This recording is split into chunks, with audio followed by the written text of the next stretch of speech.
Fréquence Motors.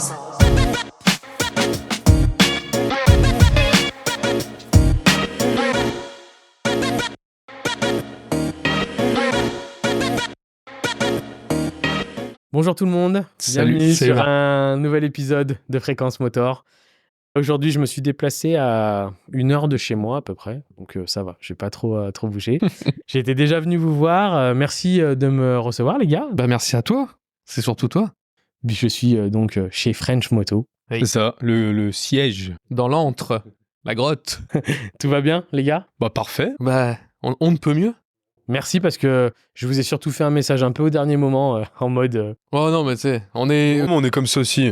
T'étais déjà passé nous rencontrer, je t'ai dit quand tu veux, bah c'était quand tu voulais. Voilà. Aujourd'hui, je suis donc chez French Moto.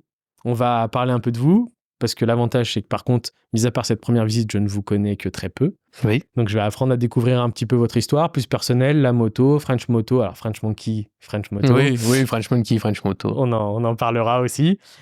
De comment vous êtes arrivé à tout ça, comment vous l'avez créé, pourquoi, avec qui. Et puis, on parlera peut-être plus de French Moto, ce que vous faites aujourd'hui, ce que vous proposez, votre activité professionnelle, pareil, comment elle s'est passée, comment vous avez créé tout ça, toutes les petites anecdotes et histoires que vous pourrez me raconter par rapport à ça. T'as 3 heures devant toi dans cette... On va limiter. On va limiter à 2 heures normalement. Ça vous va ? Bah parfait. C'est parti. Eh ben allez, je vous laisse du coup vous présenter. On commence par qui vous voulez. Parle plus jeune. Parle plus jeune. Eh ben moi c'est Thibaut de French Moto, donc on est frères à savoir. Donc j'ai intégré French Moto il y a 7 ans maintenant. Donc je m'occupe chez French Moto, je m'occupe de tout ce qui est webmastering, donc le site internet, la gestion du marketing, des publicités, tout ce qui est un peu technique, ce qu'on voit pas, ce qu'on voit sans voir. Et puis voilà, je me plais bien dedans, on se complète à ce niveau-là. Oui. Donc de base, je suis pas du tout dans la moto, je suis plus dans la logistique. Et puis les choses sont faites petit à petit. Naturellement, ouais. T'as rejoint l'aventure J'ai familiale. rejoint l'aventure familiale parce que j'ai vu une opportunité en or qui était un peu pas assez exploitée à mon goût. Voilà. Parce qu'à la base, oui, Flo a monté le garage French Monkeys à l'époque avec mon père, avec notre père.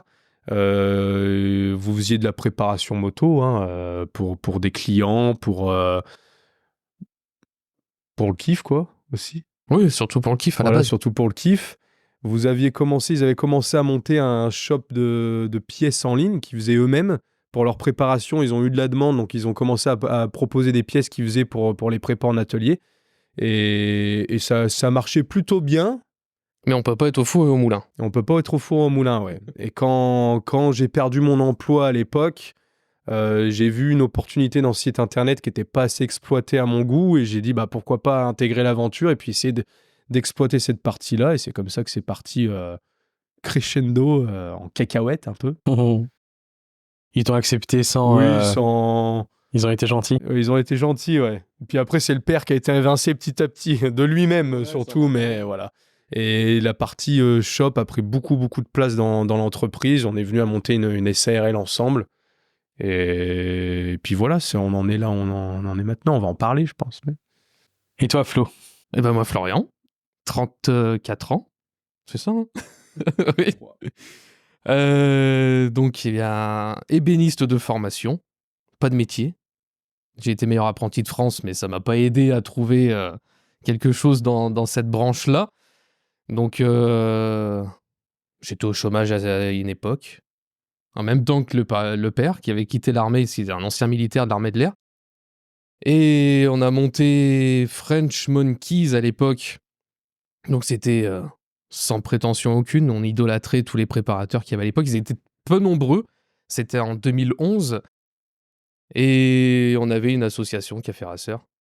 On a fait nos premières bécanes, une première mobilette, et puis un journaliste bien connu à l'époque, qui est malheureusement décédé aujourd'hui, Thomas Caplin, qui bossait chez Café Racer Magazine, qui a fait un article sur nous.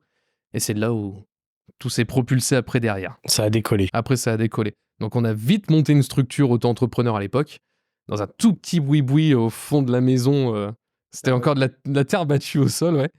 Et voilà, après, j'ai pu dire à partir de ce moment-là qu'on était préparateur moto en 2012, et donc avec le père, qui maintenant bosse plus dans la société avec nous. Il est parti vers d'autres aventures, il nous a laissé les clés. Il a dit maintenant démerdez-vous. Ça devient trop complexe. Ça devient trop complexe, ouais. Il aimait bien bosser sur ses bécanes, lui, tout ce qui est... Bon, il a toujours été fan d'Internet, site Internet et tout, c'est lui qui avait monté les premiers sites, tout ça. Mais il préférait rester à l'atelier et faire toutes ces choses à l'atelier. Nos visions ont plus ou moins eu un décalage, arrivé à 6-7 ans d'ancienneté avec la boîte. On n'était plus vraiment en accord sur quoi faire avec les clients. J'avais une autre vision plus lointaine que la sienne. Et à partir de là, on a senti qu'on n'était plus vraiment sur la même longueur d'onde, sans se le dire réellement. Hein. On s'est pas dit, bon, maintenant ça colle plus. Non, On a gardé nos trucs, mais quand Thibaut est arrivé, en fait, voilà, on a commencé à plus grandir, faire beaucoup plus de chiffre d'affaires. Et il a vu qu'on savait gérer ça tous les deux. Donc il a dit, maintenant c'est bon, vous avez plus besoin de moi, je vous laisse vous amuser, on quoi. n'a plus le même âge. Pas le même âge, donc on a des visions qui sont différentes. On a peu d'écart, hein, quand même. Hein. J'ai 20 ans d'écart avec mon père, 20-21 ans. Donc ouais, il reste jeune. Mais comme Thibaut dit, on n'est pas la même génération. C'est... Quand on a monté la structure, quand on a commencé à monter une vraie structure pour la boîte, moi j'avais 23 ou 24 ans. Oui. Donc t'as pas la même vision à 24 ans que t'as la vision à 50 ans, à 48 et des brouettes il devait avoir. Lui c'était plus un métier passion et surtout pour se détendre. Enfin c'était un pur kiff pour lui. Mais tout ce qui était partie administrative, la charge que peut représenter une société et tout, c'est soit t'as envie, soit t'as pas envie. Et quand t'as pas envie, tu le fais pas, quoi. Tu laisses les rênes normal. C'est sûr, mais c'est bien. Enfin, c'est une belle évolution et après, c'est bien aussi que les gens qui collent plus au projet s'en aillent. Ça s'est fait naturellement. Que les nouveaux entrent et tout. Alors, peut-être que aussi le fait que ce soit famille, Aussi, oui. ça aide aussi C'est peut-être plus facile. plus facilement si tout le monde s'entend bien. On en parlait tout le temps. Le week-end, les soirs, enfin, on parlait toujours French Monkeys plutôt, même. Mais voilà, on n'a jamais considéré ça comme un métier, en fait. On a toujours kiffé ce qu'on faisait. Il faut faire de l'argent, parce c'est une société, il faut faire de l'argent, il faut vivre quand même. Mais... Et puis en France, faut payer les taxes. Oui. On pourra en parler si tu veux après. Non. Trop long. Si tu me lances là-dessus, je suis parti après. Mais oui, il faut faire de l'argent. C'était de l'humour noir. Ouais, c'est compliqué, il faut le faire, mais... Ok. Chacun sa place. C'est une belle introduction. J'ai déjà beaucoup de questions, mais on va commencer par la base. Déjà, comment la moto est arrivée dans la vie des deux frères? Par quel biais? À quel âge? Comment? À l'arrivée, déjà, quand on était gamin. Oui. Parce que quand on était jeune, ma première brelle, c'était une 51 MB Card Rock que j'avais acheté à un voisin pour quasiment que dalle. Et avec mon père, on l'a modifié en café rasseur. Je savais même pas ce qu'était un café rasseur. Il m'a dit, on va faire un café rasseur là-dessus. T'as 13... Ouais, j'avais 13 ans. Oui. J'ai dit, c'est quoi un café rasseur? Tu sais, quand t'es gamin, le mot café dans une moto, ça n'a rien à voir. Et là, il m'explique un peu l'histoire. Il m'explique l'histoire du café rasseur. Et puis du coup, je comprends pourquoi on fait ça sur cette brelle. Donc, allégé au maximum, guidon bracelet, tout ça. Toi, on a 4 ans d'écart avec Thibaut, 3 ans et des poussières. T'étais loin de tout ça, t'en foutais des brelles. Tu roulais avec le BMX. Bah moi, j'avais juste des posters. Oui, de Mob Shop. DDX, non. On avait Mob tuning, Shop là. à l'époque. Non, le tuning. Ah, DDX. Ah, DDX. J'avais juste des posters C'était DDX voiture. de voitures dans ma chambre. Et puis les bécanes, perso, c'était... Vu que je pouvais pas en conduire, c'était pas... J'y avais pas... Ouais, c'était abstrait pour moi, ouais. Et le papa, du coup, moto depuis Pas du toujours? tout. En fait, c'est venu du coup à la moto. Donc, on a eu des brels, voilà, on a roulé jusqu'à nos 18 ans en mobilette et en 50 à boîte. Et en fait, ça a vraiment commencé quand on a monté cette association de café rasseurs. On avait un pote qui voulait un grand garage. On cherchait un local dans le village. Un pote qui est bien motard, lui. Oui, pour le qui est coup. vraiment motard. Les voitures, il appelle ça des boîtes à roues. Et voilà. Pour lui, c'est juste pour aller au boulot quand il pleut, quoi. Et Donc c'était 2 meilleurs potes, mon père et Néné, on va le mentionner. Et ils ont trouvé un local. Et dans ce local-là, ils ont commencé à avoir des machines pour tu sais, des tours mécaniques, des tables, tout ça, pour bosser vraiment sur les bécanes, l'outillage et tout. Et mon père a toujours voulu faire ça, mais manque de structure, en fait, c'est tout simplement ça. Et il a fait sa première 125, une Honda K5, et moi, j'avais acheté un 125 RDX en 2 temps. Et on a fait nos brels là-bas, et c'est à partir de là que ça a commencé. Moi, j'ai passé mon permis moto avant mon père. Il l'a passé 1 an après, parce que c'était un 125, donc il s'en foutait du permis. Et quand il voyait tous les copains, parce que c'était un club, donc on était au bout d'un moment 50, 60 membres actifs à rouler en brel, on faisait le bol d'or classique, on faisait les CML, donc les coupes moto légendes à Dijon. Donc on avait toute cette entité café rasseur, le vrai café rasseur où tu fais dans ton coin avec la bite et le couteau, quoi, tu vois. Et du coup, voilà, ça a commencé vraiment ça. La moto a commencé de là. Elle n'a pas commencé très tôt, même si mon père avait des brels aussi en étant gamin, mais le monde de la moto en elle-même est arrivé par le biais de ce club et par les amis qui avaient des motos. Après, tu veux faire comme tes potes, parce que rouler en 125, ça va bien, mais la petite anecdote avec justement la 125, quand on était parti aux Coupes Moto Légende, moi, on m'avait prêté un 500 GPZ parce que j'avais pas de bécane, je venais de passer mon permis.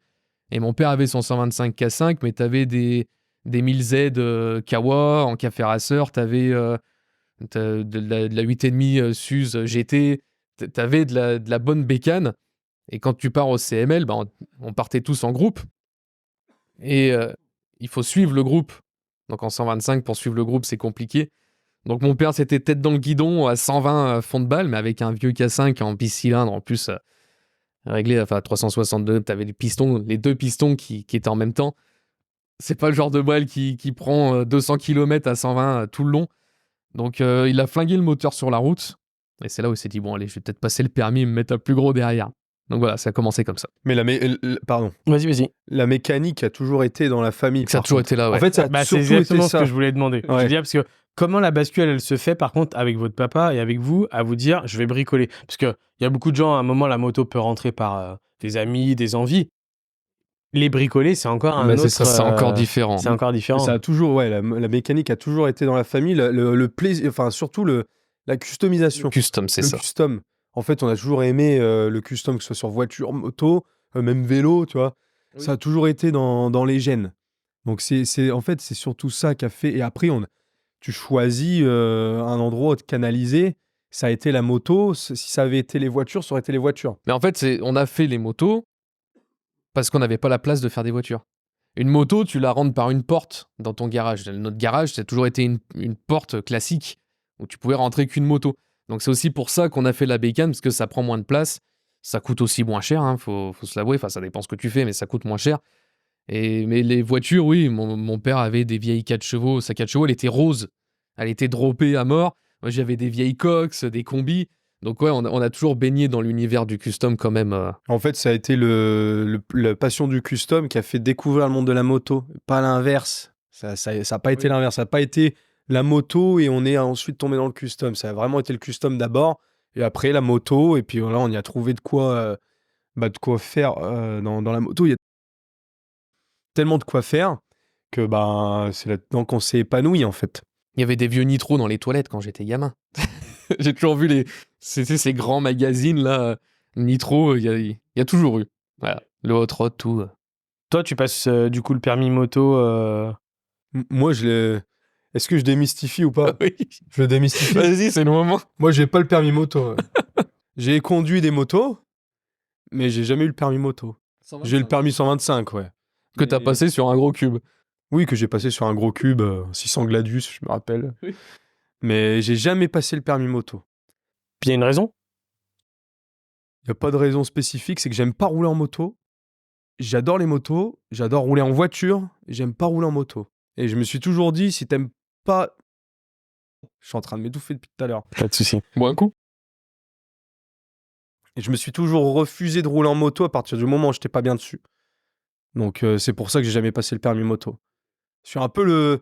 T'aimes l'objet? J'aime l'objet, mais pas forcément la conduite. Pas le conduire, ouais. Donc voilà, c'est un peu bizarre, ça peut paraître bizarre, mais je suis un peu le point comment on dit, le paradoxe des French, c'est un peu moi, quoi. Après, tu t'es entre guillemets, hein, c'est pas péjoratif ce que je dis, mais t'es plus derrière l'écran, Ouais, d'après ce que je comprends, ouais, c'est ça. à C'est ce que gérer j'aime tout le. faire. Ouais, Ça, voilà. j'adore. J'adore les motos, j'adore faire plaisir aux gens, montrer les motos qu'on fait et tout, communiquer dessus, tout. J'adore ça. Faire de la moto, Après, le paradoxe, il est plus dans le métier que tu fais, qui est autour de la moto, parce qu'il y a beaucoup de gens qui adorent les motos, qui trouvent ça des très bels objets, qui trouvent ça beau, mais qui passeront jamais le permis et qui en feront jamais. Ah, mais totalement. Ouais, ça, c'est un peu moi, tu vois. Je dis pas après que je le passerai jamais. Pour moi, en fait, dans ma tête, hein, c'est personnel, mais c'est de plus en plus dangereux de rouler en moto. Et la seule fois où je roulerai, si un jour je passe le permis, je roulerai sur des bobbers, des trucs, tu sais, vraiment tranquilles, où je vais me balader. Je roulerai là-dessus. Cruising, quoi. Voilà, du cruising. Je le ferai, mais je roulerai même pas en Triumph Truckstone, tu vois. C'est un peu pour ça, moi, que je suis passé Sur du. sur du shop, sur du. Voilà. Et on n'en parle pas, on dit pas le mot parce que c'est non officiel, mais la moto que vous avez derrière, c'est des choses que j'adore, c'est ce qu'on disait. Moi, j'adore. J'adore Ducat, Panigale, tout ça, j'adore. C'est des designs magnifiques. C'est des designs magnifiques. Les moteurs aussi, c'est de la mécanique, c'est de la belle mécanique, des belles performances et tout. Mais moi, là-dessus, je suis un peu d'accord avec toi. Pour moi, c'est trop dangereux. Trop dangereux, ouais. C'est devenu de plus en plus dangereux. En fait, tu te fais peur déjà en voiture. Tu vois toutes les fois, on te coupe la route, où tu piles comme un malade, et puis t'es en bagnole, donc tu te dis, ça m'arrive en moto. Ouais, t'es bien plus sécure en voiture. Hein. J'ai eu deux grosses étapes. La première, ça a été la naissance de ma fille. Ça a changé Ah bah, ça complètement change tout. ma conduite. Même mes potes me l'avaient dit. Et le deuxième, c'est un gros accident que j'ai eu, tu vois, il y a 2 ans maintenant.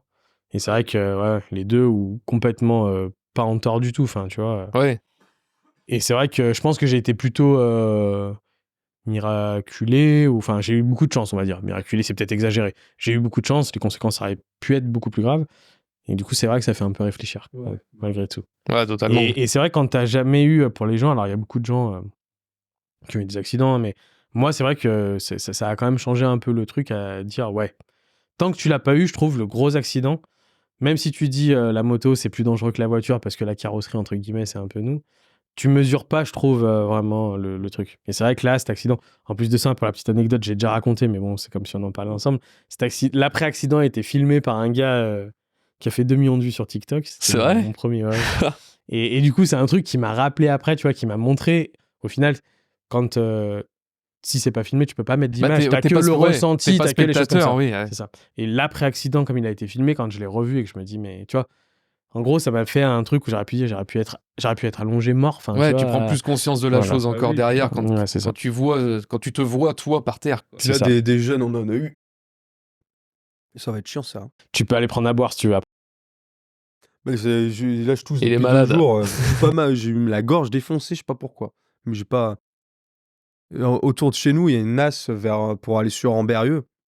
Il y a tellement de jeunes qui se sont flingués, les jambes coupées sur les glissières et tout. On a eu.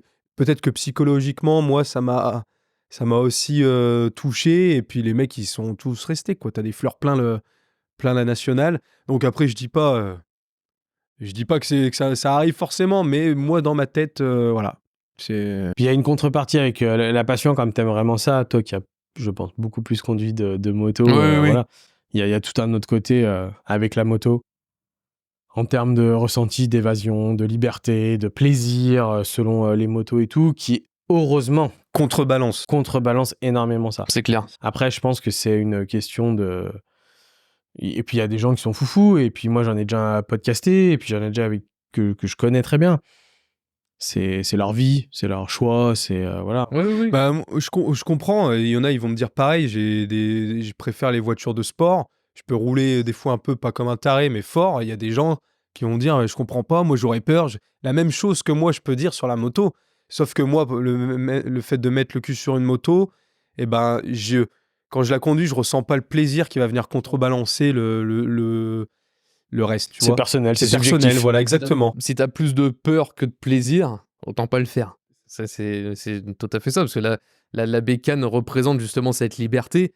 Si tu ressens pas cette liberté à son guidon, ça sert à rien d'insister. Tu vois, je peux aussi péter un mythe de mon côté, j'ai même pas de moto perso aujourd'hui. Comme je disais, je te disais tout à l'heure en off, j'avais une GSX-R de 89, une 7,5. c'est du on-off, ces Brel-là. Même si c'est de 89, tu te dis, bon, ouais, 89, c'est vieux. C'est là où ils ont commencé à faire vraiment des bécanes de malade. Et quand on avait été la chercher avec Thibaut, c'était un ancien de chez Suzuki qui l'avait, il l'avait eu neuve. Et il me l'a vendue, elle avait 70 000 km quasiment. Et quand je suis allé la chercher, il m'a vu arriver, tu sais, le jeune à la barbe et tout. Ouais, c'est qui ce hipster qui veut m'acheter ma Brel? Et il dit, je te montre comment elle roule, mais c'est pas toi qui vas l'essayer, c'est moi. C'est quoi le principe? J'achète une moto, c'est moi qui l'essaye. Je veux voir si elle va bien. Sauf que je suis dans le milieu, quoi. Tu sais, je lui dis, je suis pas un glandu qui sort de nulle part, qui va acheter une GSX-R parce que c'est beau. Et je dis, oui, écoute, vas-y. Et c'était dans un tout petit village. Et le mec, il est passé comme un taré. Il avait quel âge? Soixantaine passée. Bien tassé. Il met son petit blouson en textile en plus, avec son vieux casque qui avait au moins 30 ans. Et il nous passe devant. Dans un village, limité à 30. Il est passé, je sais pas, à 120. C'était tout en courbe.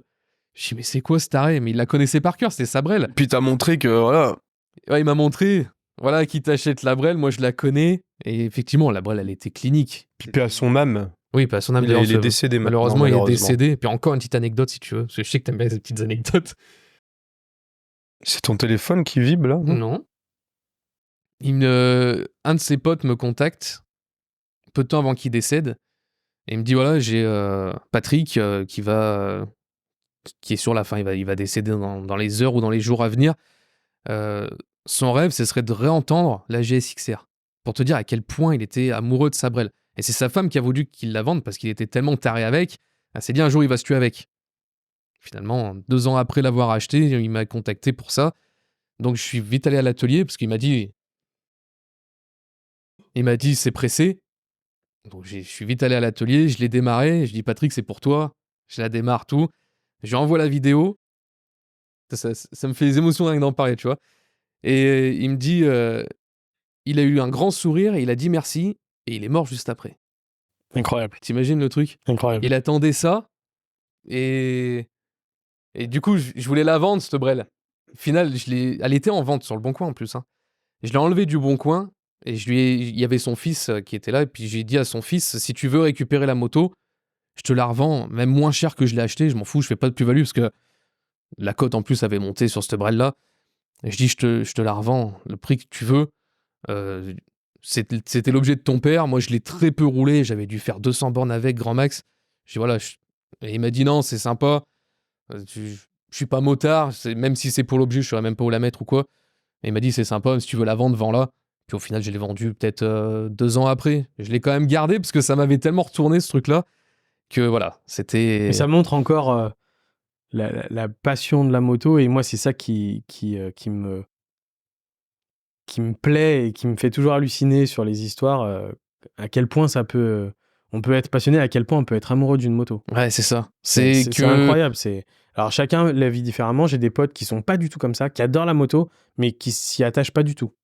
C'est-à-dire qu'ils vont changer très facilement, ils auront aucune. Moi, je suis plutôt de l'autre catégorie. Moi, quand je vends une de mes motos, c'est dur. Ouais, ça t'arrache le cœur. Ouais. Je comprends tout à fait J'en le ai truc. vendu une il y a pas longtemps et tu vois, c'est toujours triste, tu vois.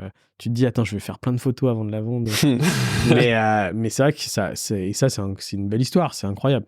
Ouais, mais moi, pour moi, c'était la plus belle histoire. Enfin, c'est pas une belle histoire parce que quelque part, il est quand même décédé, tu vois, mais c'était un objet qui me relie à cette personne que je connaissais absolument pas. On était juste resté 2 heures chez lui parce que pareil, il avait plein d'anecdotes aussi à me raconter parce qu'il a bossé chez Suzuki, il l'a entretenu chez Suzuki le temps qu'il était mécano là-bas. Donc, comme je te dis, il était clinique, la bécane. Et quand je suis parti avec, il voulait même, presque à la fin, il voulait presque même pas me la vendre. Parce qu'il voulait vraiment être sûr que je sois à la hauteur de sa moto. Et donc, on a dû le rassurer 1000 fois. J'ai dit, t'inquiète pas, on va pas la modifier, je l'achète pour moi. C'est pas pour un client, elle va même être en déco. Et puis au final, elle était en déco dans l'atelier parce que, comme je disais, c'est un engin de mort et j'ai 2 gamins et voilà, je voulais pas me tarter avec. Parce que quand je suis rentré, j'ai pris 280 sur l'autoroute et je l'ai même pas senti. Autobahn. Mais ouais, t'es derrière la bulle, là, c'est une Brel de 89, je me répète, mais c'était sur un rail. Tu sentais pas. Et puis moi, c'était ma première moto comme ça. C'est la première fois que je conduisais une bécane aussi dingue. Je vais aller prendre un coup à boire. Ouais, vas-y. Pareil. Le permis pour toi?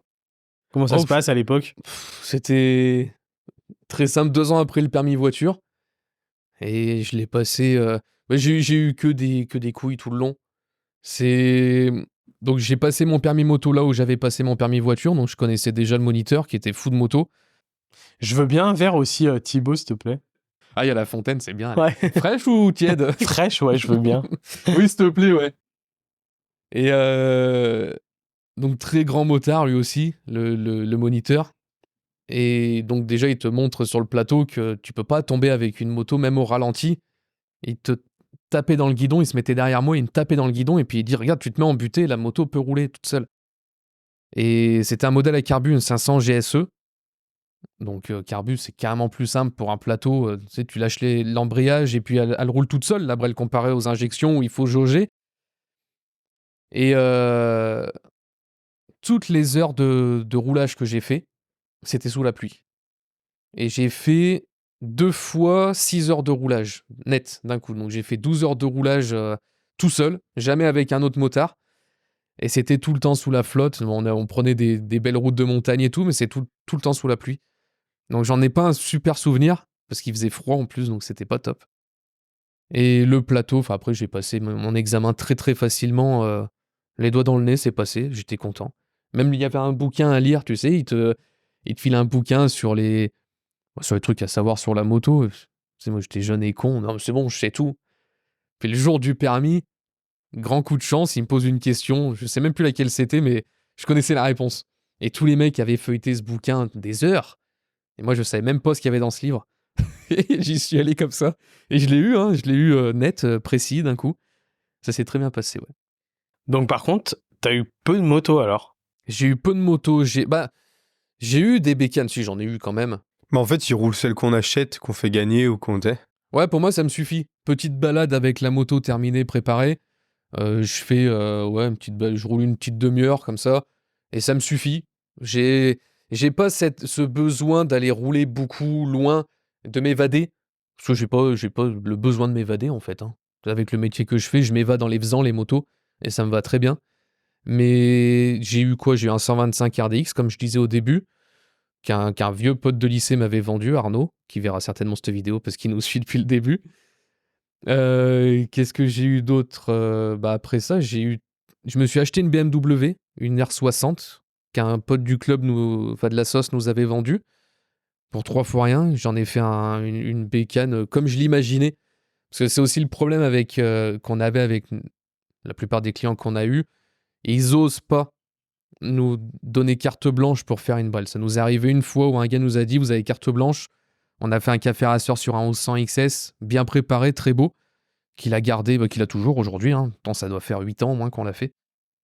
Et le problème, c'est qu'à chaque fois, les clients te disent, je veux comme celle-ci, je veux comme celle-là, je veux comme celle-là. Ils osent pas sortir de ce qui s'est déjà fait, de peur qu'il y ait un truc qui colle pas du tout avec leur image.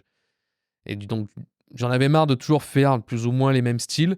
Et je dis, je vais prendre une brelle pour moi, que je vais faire pour moi, et que je vais taper vraiment.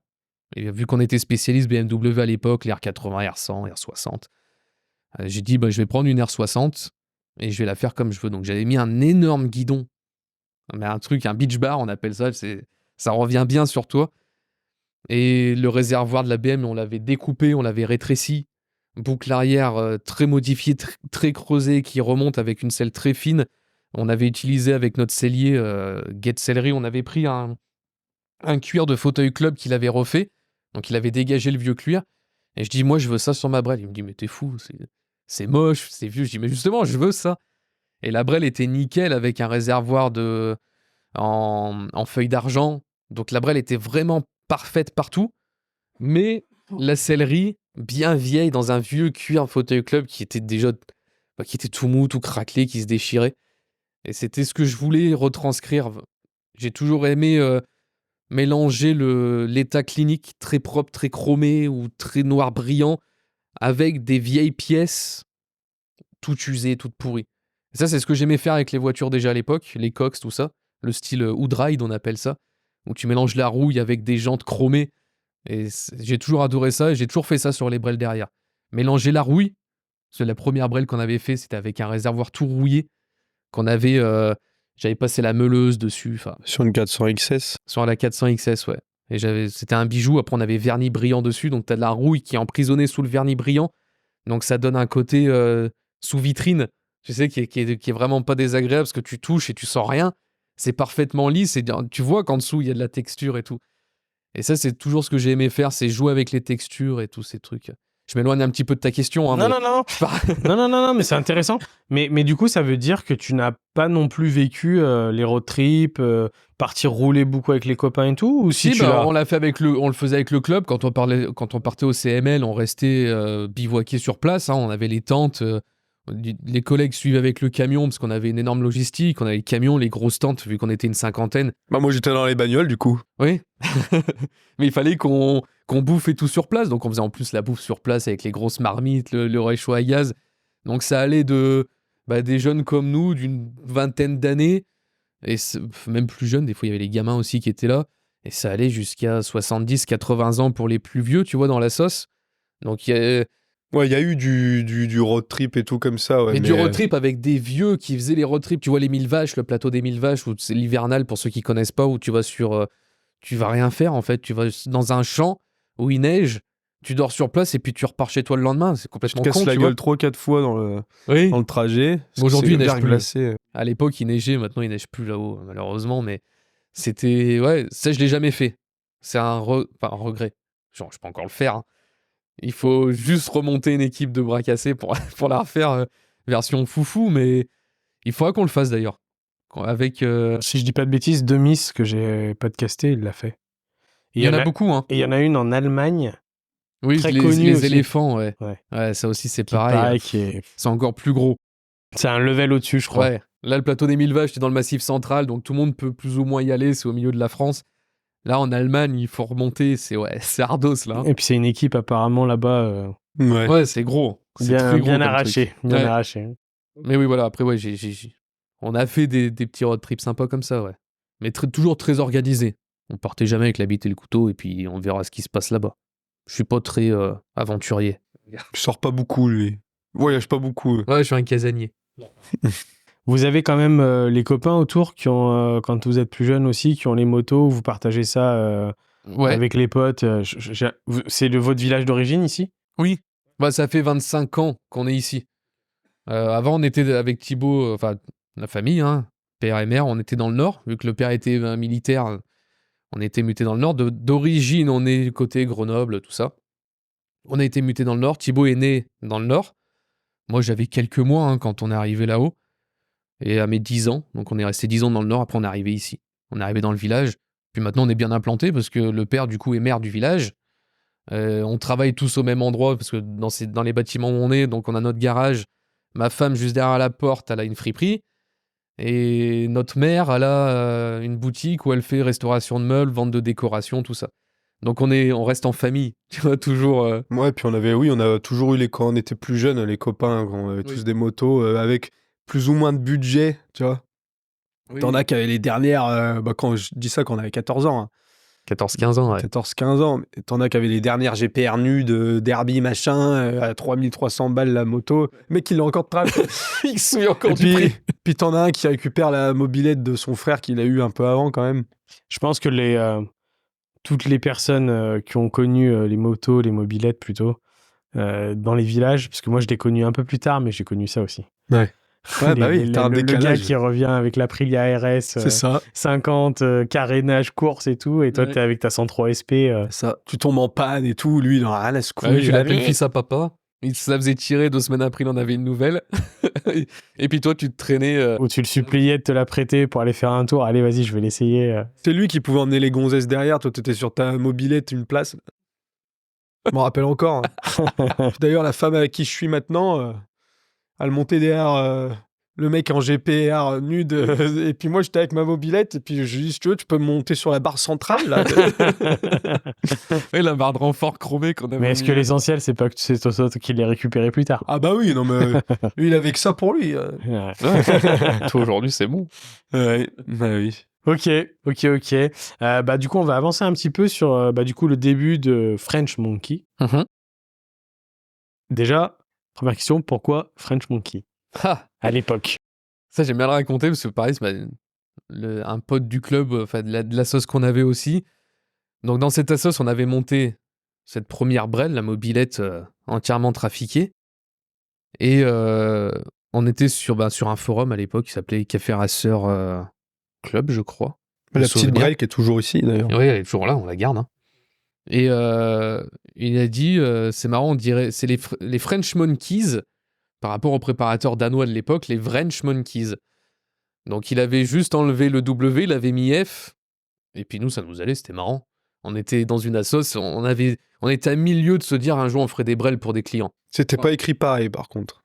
Mon Keys, c'était deux ES. je Deux crois. ES à la fin, mais nous aussi à la base c'était ça. Deux ES pendant quelques mois, on va dire pendant 2 mois. Après j'ai mis EYS pour Monkeys à la fin. Et c'était un délire. C'était juste le délire comme ça. Et puis après, comme je disais au début, Thomas Caplin est venu faire un article sur nous avec cette mobilette. Je dis qu'est-ce que tu vas faire un article sur une mob. On connaissait Thomas déjà des concentres et tout qu'on faisait avant. Je dis qu'est-ce que tu vas faire un article sur une mob dans Café Racer Magazine, quoi. Il n'y a jamais de brels qui sont passés là-dedans. Il dit non, mais j'adore. Après, tu fais venir tes potes. On avait un pote, Erwin, qui avait une 50 DT, qu'il avait modifié en Café Racer. Il y avait la 125 K5 du père. Voilà, on a fait des photos comme ça. 8 pages quand même. On s'est dit, il va nous faire un article d'une page, 2 max.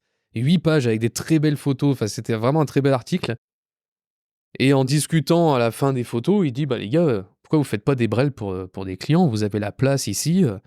On dit, ouais, mais nous, on est une assos, loi de 1901, à but non lucratif, t'as pas le droit de faire de facturer quelque chose là-dedans. Donc il dit, bah, vous avez pas un truc qui traîne chez vous pour faire une brelle? T'as pas besoin de grand. Je dis, ouais, mais bon, quand même. Puis mon père était pas très chaud non plus, il se voyait pas faire ça. Et l'article sort, et à la fin de l'article, il met, ils peuvent vous faire une moto, voici leur numéro, leur mail, voilà. L'article sort, une semaine après, on a un appel d'une cliente sur Bordeaux qui voulait qu'on lui fasse une bécane. Donc on est parti sur un 400 XS. Et on a fait un truc... on lui avait donné un budget de 4000 €. Elle nous avait dit, j'ai un budget de 4000 € avec la base. Donc tu te dis, ça fait réduit. Nous, c'est notre première bécane, on sait pas où on fout les pieds, on n'a jamais fait ça. On se dit, bon, on va le faire, mais on va pas sortir un seul euro de bénéfice. Au final, on n'en a même pas sorti un seul, on a même perdu de l'argent sur ce projet. Mais le 400 XS était avec Jean Tabaton, l'avait déjà été bien modifié, mais genre pas bien modifié. Pas beau. Pas beau. Avec un réservoir différent de l'origine, cadre peint blanc, les jantes en blanc, enfin c'est le truc qui allait pas du tout. Elle était sympa, mais il fallait pas s'approcher de trop près. Et on l'a modifié jusqu'à modifier les jantes on a mis des jantes de 500 SR à rayon, qui étaient hyper dures à adapter dessus. Réservoir de 7,5 XS, vraiment grosse transfo. Et puis voilà, c'est parti de là. Et à partir de cette moto qu'on a fait, on a toujours eu des commandes. Jusqu'à dernièrement, on a décidé d'arrêter de faire des prépas pour des clients. On a tellement des demandes. Oui, bah, on a des demandes de devis tous les jours. 5-6 demandes de devis par semaine environ, on doit tourner. Mais toujours pour des projets qui nous intéressent plus aujourd'hui et qu'on décline. Mais tous les projets qu'on a fait pendant 10 ans, pendant 10 ans, en fait, on s'est jamais arrêté. Ça a toujours été des demandes directes.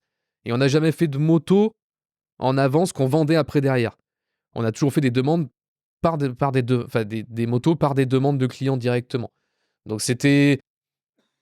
Nous, on en était fiers parce qu'on n'avait pas à aller chercher le client, on n'avait pas à aller faire des motos et espérer la vente derrière un certain chiffre. On se disait toujours, on est content parce que on a une moto qui est en préparation là, une autre qui est en prépa là, et on en a 2 autres qui arrivent, qui sont dans l'agenda derrière, et à chaque fois, ça tournait. Et c'était aussi un côté stressant parce que tu t'arrêtes jamais, du coup. Donc t'en as tout le temps. Et moi, je sentais avec notre père que lui aussi, ça commençait à... C'était redondant. Comme je disais, on faisait toujours la même chose, c'est toujours les mêmes brels. Toujours des BMW. Après, on est parti sur Royal Enfield, toujours les mêmes styles de Royal Enfield. On montrait même plus ce qu'on faisait parce que il y avait plus d'intérêt à montrer. Mais ça sortait jamais du cadre, les couleurs changeaient. certaines pièces changeaient, mais c'était les mêmes motos. Il n'y a plus d'intérêt à montrer la 10e Royal Enfield, qu'il y a ça qui change, mais sinon, c'est le même délire. Des motos comme la Stellar qu'on a pu voir sur les réseaux ou quoi passer, personne qui te demande ça. C'est Non, très rare. personne ose parce que déjà ça coûte beaucoup d'argent. Et le problème, c'est qu'on s'était enfermé là-dedans où on montrait pas ce qu'on était réellement capable de faire. On faisait, j'allais dire du montage d'accessoires, c'était pas que du montage d'accessoires, il y avait beaucoup de modifications de cadres et tout, de fabrication de pièces en atelier. Mais visuellement, ça se voit moins. Ça se voit moins. Si t'es pas à fond dans la préparation moto, on pouvait pas réellement constater ce qu'on avait fait sur les brels. Et à partir de... On avait dû faire une bonne 50aine de bécanes en tout, de prépa. Le père avait commencé à lâcher le truc au bout de 10 ans. Et avec Thibaut, c'est là où j'ai dit, est-ce qu'on ferait pas gagner une moto? Ça faisait des années qu'on voulait faire. Ça faisait quasiment depuis le début des French qu'on voulait faire gagner une moto pour des clients. Et en termes de législation, c'était pas possible il y a 10 ans. Aujourd'hui, les lois ont changé. Maintenant, ça fait 10 ans, je crois, que ça a changé. Oui, mais bon, ça je le savais. Je savais pas que ça avait changé entre-temps. Quand j'ai vu qu'il y en avait un qui avait commencé à faire gagner des bécanes, Boiserie, pour pas le citer, qui faisait gagner des voitures en achetant un t-shirt, tu te dis, c'est pile ce que j'avais en tête à l'époque. Si lui il le fait, c'est que c'est faisable aujourd'hui. On s'est renseigné, c'était faisable. Et c'est là où je me suis dit, banco, on va enfin le faire. Donc avec Thibaut, on s'est dit, qu'est-ce qu'on va faire exactement? Puis ça coûte de l'argent. Ça coûte de l'argent, ouais. C'est un risque. Alors attendez, ça on va en parler un peu après. Oui. C'est vrai que j'ai fait un gap du début à maintenant. Ouais, Tu parles trop, je te dis. T'as fait un gap un peu, mais trop. ça me réintéresse quand même de parler de cette période justement avant ça, toute cette période de prépa, parce que c'est la façon dont tu le racontes semble très naturelle, ça semble très simple. Vous êtes quand même en termes de petit, en termes de notoriété. Alors, notoriété, non, maintenant, parce que ça fait longtemps. Mais ce que je veux dire, c'est que vous venez pas d'une grosse concession, avec des gros moyens, avec plein de choses. Comment tu expliques ce succès suite à l'article? Parce que un article, ok, à l'époque, les magazines fonctionnaient très bien, on le lit. Il n'y avait pas que nous.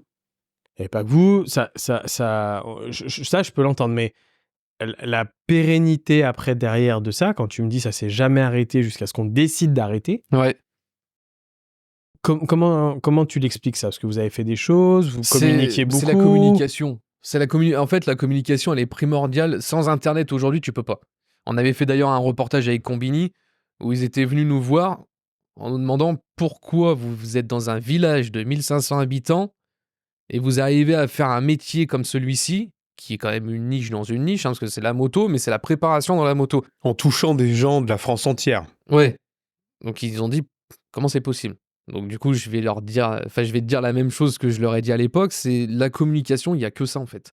C'est sans Internet, on n'aurait jamais pu, parce que la presse, on est passé dans la presse il y a 12 ans, mais j'ai jamais été très presse, et j'ai toujours eu dans le pif les journalistes la plupart du temps, et ça s'est vu parce qu'on a fait très très peu de magazines. On n'a jamais fait de couverture de magazines, on a très rarement eu des articles dans des magazines. C'est un peu le contraire de ce que tu fais toi, tu vois, pour nous.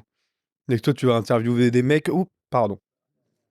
Tu vas interviewer des mecs qui sont pas forcément connus ou qui sont connus à plus petite échelle et tout, que tu as envie de mettre en lumière et tout, c'est super, tu vois. Et nous, la presse, on s'est toujours rendu compte qu'en fait, ceux qui étaient à la lumière, ils restaient à la lumière, parce que peut-être on sait pas comment ça marche, mais Pierre, Paul, Jacques, il connaît machin truc.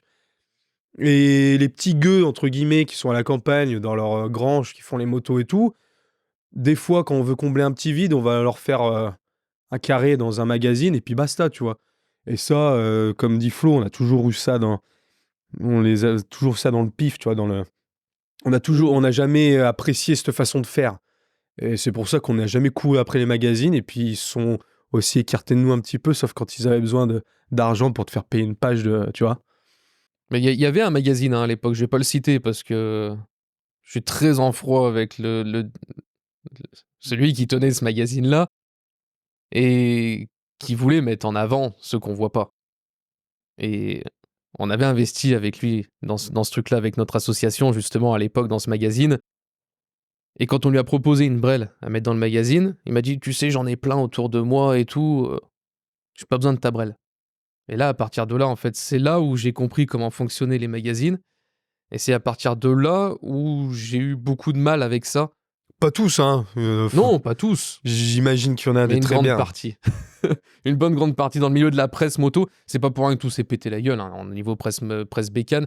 C'est qu'aujourd'hui, il fallait... Tu fais les photos de ton côté de ta moto, tu fais ton article et tu l'envoies au magazine. Il n'y a plus de journalistes. Pour moi, depuis que Thomas Caplin est parti, celui qui nous a fait connaître, il faisait réellement des très bons articles. Depuis que lui, il est plus là, la presse est plus la même. euh, c'est plus au même niveau. Thomas Caplin, il se déplaçait, c'était un vrai photographe, il venait faire des articles, il avait son calepin, il posait les questions, il écrivait sur son calepin. Il Ça, faisait je l'ai comme toi. jamais revu. Il t'interviewait pendant 1 heure, 2, et puis il te faisait un article, quoi. Ce qui est. Ça, la vraie presse papier. Depuis lui, j'ai jamais revu ça. On m'a toujours demandé des photos, mais même encore aujourd'hui, il y a des magazines qui nous demandent des photos, qui nous demandent de faire un speech sur la Brel, ça sort même pas. T'attends 6 mois, 1 an, bon bah c'est jamais sorti, ça sortira jamais. Des fois, il y en a qui sortent, et puis c'est ce que t'as écrit. Bon, on peut remoduler, mais ce que t'as écrit, et puis avec tes photos, et en fait, il n'y a pas. Et avec plein de fautes. Aussi. Avec le modèle de la moto qui correspond pas, des trucs, alors que t'avais tout. Voilà, c'est pour moi, c'est Bon, notre c'est ça, expérience de la C'est notre presse. vision de la presse. Après, ça veut pas dire que c'est vrai, tu vois. Après, je viens vous interviewer, vous. Je vais pas... Ah ouais, non, mais moi, ça n'a rien à voir. Non, mais ce que je veux dire, c'est que vous donnez votre ressenti. Après, il y en a qui sont d'accord, pas d'accord. C'est pas le Bah oui. concept. Oui, bah C'est pas totalement. le but. Et puis, comme tu dis, je pense qu'il y a des gens qui essayent de bien faire leur métier, d'autres peut-être un peu moins. En tous les cas, le constat qu'on peut faire, c'est celui que tu as donné tout à l'heure. C'est qu'en tous les cas, la presse moto s'est écroulée. J'ai appris il y a un jour que Freeway fermait, arrêtait. C'est pas vrai. Freeway Bah, tu Magazine nous l'apprends, tu vois. voilà, s'arrête. Bah, c'était une branche de Freeway, le magazine dont je te parlais tout à l'heure. C'est pas étonnant. Mais du coup, voilà. Moi, quelque part, bon, quand on voit les bureaux de tabac avec les magazines, moi, il y a 20 ans, quand j'étais jeune, Ouais. et aujourd'hui, on se rend bien compte que malgré tout, le papier, la presse papier a souffert du numérique, de tout ça. Totalement. C'est sûr. Alors qu'ils auraient pu. Il y avait quelque chose à faire, mais c'était pas géré de la bonne manière. Mais pour quasiment tous, hein. Et peut-être que les gens à la tête étaient pas prêts à faire cette bascule-là. Bah, c'est ça. En fait, ils ont vu le numérique comme un ennemi, alors qu'ils auraient dû l'utiliser justement comme un allié. Ou alors sans s'y diriger, hein, tout simplement. Hein. Oh, c'est dirigé T'arrives à direct. diriger ton audience petit à petit sur le net, en dématérialisé, bah après tu deviens... Il y a des médias d'internet. T'as des blogs qui sont énormes, des mastodontes du milieu de la moto qui sont énormes, ils sont implantés là, et puis ils auraient pu bifurquer. Mais je pense que pour toute personne aujourd'hui, on va aller liker un hashtag sur Insta pour voir des motos et voir ce qui se fait chez les préparateurs, chez le modèle, la marque de moto, les trucs, plus qu'aller acheter un magazine Bah oui. au bureau de tabac. Et puis ça commence à coûter aussi de plus en plus cher. Forcément, le papier a augmenté, donc ça fait augmenter aussi les tarifs de la presse. Là, j'ai vu qu'il y en avait un nouveau qui sortait, Culte, je sais pas si t'as vu, qui a l'air très beau. Il y a des très belles photos dans le catalogue. Je sais plus qui c'est qui fait ça du coup. Alors moi j'ai entendu parler, en plus il y a pas longtemps, d'un pote photographe là, qui aimerait bien faire des photos pour eux, mais je sais pas qui le produit. J'ai vu passer le nom, mais j'ai Ouais. plus le souvenir. Si Mais tu fais des bien bels fait. objets. Voilà, Enfin, un bel là objet. c'est le magazine que tu achètes, c'est presque un livre. Parce qu'il y a de la belle image dedans, ce que j'ai pu en feuilleter. Je l'ai pas pris parce que j'avais pas le porte-monnaie sur moi et puis il est pas donné, mais il vaut ce qu'il vaut parce que du coup c'est bien fait. Mais ça a déjà existé. Ça reviendra certainement plus tard aussi. C'est des cycles aussi dans la presse. La presse sera jamais morte pour moi à 100%. Il y en aura toujours. Mais là, ceux qui achetaient la presse deviennent vieillissants. Et puis les jeunes qui arrivent maintenant, il n'y en a aucun qui va aller dans un bureau de tabac acheter un magazine aujourd'hui dans les jeunes. Je suis presque sûr. Pour moi, il n'y en aura plus de la presse terminée. Presse papier, fini. Ça, c'est mon avis perso. Hein. Ah ouais, tu vois, on n'a pas le même avis, mais... Mais pour moi, c'est fini, c'est terminé. Il n'y a plus aucun intérêt. Maintenant, tu as les portables. Avant, t'achetais un magazine, tu faisais quoi? T'allais aux chiottes, tu restais une demi-heure et puis tu lisais ton magazine, tu vois. Oui, c'était là qu'il était lu. Bah Et oui, aujourd'hui tu vas toujours au chiottes, mais sur ton sur téléphone. ton tel. Sur ton Ouais. tel. Les gens de plus de 55, 60 continuent à acheter des magazines. Notre père, il continue à acheter des magazines qu'il va lire dans les chiottes. Mais nous, quand on va arriver à 40-50 ans, ce sera quoi? Il y aura peut-être même plus de téléphone. Les magazines papier, c'est terminé, c'est mort. Et c'est normal. C'est un changement de... C'est normal que ça... Il faut évoluer en fonction de son business, comme nous, on évolue aussi en fonction du contrôle technique moto aujourd'hui. Moi, j'ai râlé au début pour ce contrôle technique moto, pour les bonnes raisons, parce qu'il y en a juste marre de se faire... C'est une taxe invisible, encore une fois, toujours se faire taxer dans tous les sens. Mais ça apporte un autre business aussi derrière. Il faut évoluer. On a un collègue, là, Mathieu Volpi, chez Volpi Motorcycle sur Avignon. Il a fait évoluer son business par rapport au contrôle technique. Il propose une remise en état de la moto et il l'emmène au contrôle technique. Voilà, il a fait évoluer son business par rapport à ça. Et ça, je trouve ça intelligent, tu vois. Plutôt que de faire que de râler, parce que tout le monde râle. Mais à un moment donné, avance. Arrête de râler et continue à avoir des idées, à changer de mouvement, enfin, à changer tout ça. Je pense que c'est deux positions, deux points de vue. Je comprends aussi l'autre point de vue. Je pense qu'il y a des gens qui sont fondamentalement aujourd'hui bloqués sur le fait qu'on nous en rajoute de partout. Oui, bah ça, pour ça, je suis tout à fait d'accord. Et que eux, ça va plus être dans la façon de changer ça. Et ils veulent être révolutionnaires et tout. Le problème, pour ces gens-là, en tous les cas, moi, je critique pas du tout ça. Mais le problème, c'est que je pense que la grande majorité de la population le fera pas. Même si mais c'est ça. la grande majorité va râler, les gens ne feront pas les actions pour.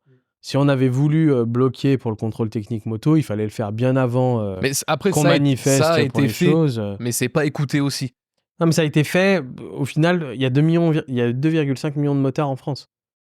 Quand on sait qu'on a tout bloqué, les 2,5 millions, non. Bah ça a été fait à petite échelle. Personne a les moyens de leur politique, tu vois. C'est-à-dire qu'ils vont venir râler, oui, je râle, je suis pas content, machin, mais ils vont rentrer chez eux, ils vont se foutre devant Netflix et puis ils vont se taper un BK, tu vois. Mais c'est à cause de ça aussi. Bah c'est oui, que du coup, avec les réseaux et tout... C'est ce que tu dis, c'est que les gens sont pas contents, mais personne fait rien pour bouger le truc. Et il y a quelques personnes qui, je pense, restent sur les traces ou des 68 arts, par exemple, tu vois, qui sont descendus dans la rue, qui ont tout bloqué. Et quand on fait ça, je pense que ça marche, parce que je prends un exemple. Alors après, on va pas rentrer dans la politique parce que c'est pas du tout le sujet du podcast et voilà, ça crée trop de dispersion d'avis. Ah, mais c'est bien, ça fait des commentaires. Ouais, voilà. Mais non, mais c'est pour dire, tu vois, ce que je veux juste comparer, c'est que les gens aujourd'hui là, qui avant les JO sur d'autres, on n'est plus du tout dans la moto, râlent et bloquent les choses. Ils vont avoir le droit à tout. Hein. Je vous le dis, oui. parce qu'il y a les JO qui arrivent, parce qu'il y a ça. Donc c'est vrai que... Et attention, je critique pas parce qu'il y a des gens comme la Mutuelle des motards et plein de choses qui ont essayé de faire beaucoup de choses. Ça a pris, ça a pas pris. Voilà, je pense que derrière, il y a des politiques européennes très puissantes avec des DECRA, des associations à Paris, des trucs qui avaient un poids. Et puis bon, voilà. C'est une autre échelle. Tu peux pas la combattre, en fait. Enfin, tu peux essayer de la combattre, mais il y a des choses qui nous dépassent et que tu peux pas aller à l'encontre. J'ai milité contre tout ça. J'ai fait des vidéos qui ont fait des milliers de vues sur YouTube et tout, avec la FFMC en direct. Hein. Je voyais directement avec la FFMC, avec tout ça, ce qu'on pouvait dire, ce qu'on pouvait pas dire aussi, s'il y a des choses que tu peux pas dire. Ouais, mais c'est militer sans militer, parce que c'est... Moi, j'étais pas un porte-parole, je me prends pas du tout comme un porte-parole. Hein. J'avançais mon point de vue. J'ai même fait une vidéo avec un ancien préparateur moto qui est devenu contrôleur technique. Donc tu vois un petit peu le truc. Et c'est un pote. Hein. On était partis à Londres exposer des bécanes ensemble. Et je voulais avoir son point de vue. Savoir ce qui allait se passer, parce que le contrôle technique n'était pas encore sorti. Et s'il allait avoir du bon, du mauvais dans tout ça, il fallait avoir un point de vue interne, sans faire de la langue de bois non plus. Mais on a fait une vidéo sur ça, donc face caméra tous les deux, lui il était en webcam, et il a amené le point de vue, je l'ai écouté, et après les gens se sont fait leur avis dessus. Mais ça a permis aussi d'éclaircir certaines choses sur ce contrôle technique, et moi le fait qu'il m'en ait parlé, sans vendre le truc, parce que clairement, il faisait pas une vidéo pour vendre le contrôle technique, il faisait une vidéo pour rassurer les gens sur le contrôle technique. Il dit, c'est sûr, vous allez devoir payer. Ça, c'est le côté le plus chiant. Il dit, après, derrière, je vais pas te faire chier parce que sur ta bécane, t'auras foutu un cantilever à la place de double amortisseur. Si t'as mis une fourche inversée alors que c'était une fourche normale, à partir du moment où c'est bien fait. Donc c'est là où je me suis dit, ok, on peut continuer à faire les choses, mais il faut bien les faire aussi. Et ça va faire le tri, parce que du coup, on en parle régulièrement avec lui. Il en a vu beaucoup déjà de bécanes passer, et des motos modifiées qui sont mises à la vente sur le bon coin. Donc pour vendre une moto aujourd'hui, il faut le contrôle technique. Donc les mecs viennent forcément en reculant. Et il dit, quand je vois des trucs qui arrivaient, on entendait, oui, moi j'entretiens ma brelle et tout. C'est pas le cas. Il y a des motards qui entretiennent leur moto. Il m'a dit 9 motos sur 10 qui viennent, elles freinent même pas les brelles. Donc il dit, oui, c'est bien. Enfin, tout le monde disait ça. Voilà, c'est un point de vue d'interne. Et lui, il a aucun intérêt de dire aux motards, venez passer votre contrôle technique, il fait des bagnoles. Il dit, moi, que les motards viennent ou pas, ça me changera rien. Et en plus, il est salarié là-bas, donc tu vois, c'est même pas le patron du truc. Alors là, ok. Parce que Donc, j'allais dire. Oui, j'aurais dû Si- commencer par ça, Ouais, tu il vois. est salarié. Et il est pas patron, il est salarié, donc pour lui, il a aucun intérêt de faire venir plus de brel ou quoi. Il dit, nous, notre agenda, il est plein sur le mois complet, qu'il y en ait plus ou pas. Parce que, après, bon, tu le mettras dans le podcast ou Je pas, le c'est mettrai, toi je qui le mettrai. régleras. Il va Mais- être long ton montage, hein, putain. Non, mais moi, je mets tout. On a le droit de discuter de tout. Les motards disaient, il faut qu'on boycotte, on va pas au contrôle technique. Ça, je le comprends, je veux bien ne pas y aller au contrôle technique, et comme ça fera couler les centres. Mais les centres, ils s'en foutent. Un centre de contrôle technique, il faisait des bagnoles. Il fait des bagnoles à la base. Qu'il y ait ouais. des motos qui viennent ou pas. Les motos, ça lui fera juste gonfler le chiffre d'affaires, mais qui viennent pas, ça lui laissera son chiffre d'affaires comme il était. Donc ça, on l'a vu beaucoup circuler, mais à tort, sans réfléchir. C'était pas le truc, on va boycotter, bah boycotte si tu veux. Mais c'est toi qui seras dans la merde derrière. Bah, tu pourras pas revendre ta moto, tu pourras pas refaire Voilà, la carte c'est ça. grise, quoi. Malheureusement, c'est comme tu disais tout à l'heure, c'est trop tard. Le C'est truc est mis en c'est place, avant. Là, il est mis en place. Tu feras pas machine à. Je pense pas. Hein, je peux me tromper, mais Moi, en fait, je suis pour l'avis de chacun en fonction de ces choses. Je pense que votre avis à vous de faire évoluer est comme Mathieu Volpi, c'est une bonne réflexion de businessman. voilà. Bah, quand t'as ta D'entrepreneur. société, qu'il faut- Businessman, c'est peut-être négatif. Ou d'entrepreneur, oui. D'entrepreneur, ouais, c'est plus le Entrepreneur, terme. vous avez des business, il faut faire avec les lois. Une loi, c'est une loi, mine de rien. On peut être contre. Moi, si on me demande mon avis personnel, je suis plutôt contre. Mais c'est pareil. Mais parce que j'ai ma vision. Et c'est vrai que ça ouvre une autre perspective quand tu me dis que le gars qui reçoit des motos te dit qu'il y en a 9 sur 10 qui freinent pas. Au final, j'ai mes convictions avec les gens qu'il y a autour de moi dans mon périmètre, mais j'ai pas toute la vision. Et moi, les gens autour de moi sont des gens qui entretiennent leur moto. Et oui, On a des shops, on a des trucs. Et, mais la et quand plupart... tu vas me dire ça, je vais te dire, bon, non. Mais au final, peut-être que si, c'est vrai, en fait. Bah ouais, parce Peut-être qu'il y a que... beaucoup de motos qui sont dans des granges, qui n'ont pas servi depuis longtemps, que les mecs veulent revendre et qui sont pas sécurité. Mais c'est la plupart des motos qui sont vendues, justement. Après, je ne vais pas justifier le contrôle technique non plus, parce que derrière, je sais très bien que c'est un lobby Moi, c'est ce européen côté-là qui m'énerve. et qui est pour faire de l'argent, et que au final, aujourd'hui, on est dans une société où, quoi que tu fasses, tu payes de partout, même pour ta passion. Regarde les stats du nombre de morts en 2 roues dû à un mauvais entretien ou mauvais freinage ou Et quoi. c'est là où je veux que venir. dalle. C'est là où je veux venir. C'est que je pense qu'en plus, la communication qui a été faite par rapport à ça était très, très, très Ils l'ont mauvaise. amené par rapport à la sécurité. Pourquoi? Parce que en fait, c'est la seule communication que tu peux amener. Comment tu veux justifier qu'on prenne de l'argent? Moi, contrairement, je suis contre à 100%. Hein. Contrôle technique, je fais avec parce que j'ai pas le choix et puis j'ai pas que ça à faire. Je suis pas un militant, donc je m'en fous personnellement. Mais je suis totalement contre dans le sens où ça apporte rien, si ce n'est ça prend encore de l'argent aux gens. C'est ça. C'est tout. Les mecs, comme tu dis, il y a des gens, ils disent je fais passer des brels, elles passent pas le contrôle et tout, mais regarde les stats du nombre de morts dus à un souci de freinage, d'entretien, machin, c'est quasi inexistant. Ouais, 0,3 Voilà. ou 0,03, je C'est sais plus. ça. Donc est-ce Les que ça morts, oui. justifie Mais les blessés, on n'en parlait pas. Il n'y avait pas la stat des on blessés. parlait pas des blessés, Oui. mais Mais bon, c'est une stat aussi à prendre en compte. si la stat des Bah, blessés était on énorme, prend la ils en stat auraient qu'ils parlé. ont tu vois. avancé Oui, bah oui. médiatiquement. Ouais, c'est ça, Voilà, c'est celle-là, ça. elle est pas bonne. Ils ont pris la meilleure stat qui les mettait le plus qui c'était le plus avantageux pour le contrôle technique, c'était celle-là. Donc je pense que l'autre, elle est encore Elle est moins encore, bien. elle est moins bien, ouais. Donc non, pour moi, c'est qu'une taxe de plus camouflée, mais pas personnel. Enfin, personnellement, je suis contre. Professionnellement, je fais avec et je m'adapte parce que il y a Bien pas sûr, de c'est ça. militantisme en entreprise, ça n'existe pas. C'est pas possible. Et après, moi, c'est juste que j'aimerais des fois un peu plus qu'il y ait... Mais bon, ça, c'est utopique. Hein. Que les gens qui soient contre, ils soient contre, et que les gens qui soient pour, ils soient pour. et qu'on arrête de s'insulter sur C'est les vrai, réseaux, référendum, sur les trucs. référendum. Voilà. Ça- oui. Mais Ça divise encore une fois. Les mais gens. voilà, c'est ça. Même, Et même dans le milieu moteur, on a réussi à se diviser. c'est ça. T'imagines En un fait, peu c'est qu'en fait, je trouvais qu'avant, on a toujours eu enfin, tout le monde a des goûts, des choix, voilà, choses différentes. C'est subjectif, c'est personnel. Mais malgré tout, la passion de la moto, de ce que je voyais, et quand je suis rentré dedans assez jeune, et tous les gens que j'ai podcastés, que j'ai rencontrés, il reste quand même quelque chose, tu vois, par exemple, c'est pas du tout ta moto, c'est pas du tout ton style, ça ne t'empêchera pas de dire, ah, waouh, c'est une belle moto. Mais oui. Tu vois ce que je veux Ah dire? ouais, mais complètement. Il y ouais. avait il y a toujours eu un lien autour de la passion, de la liberté de la moto.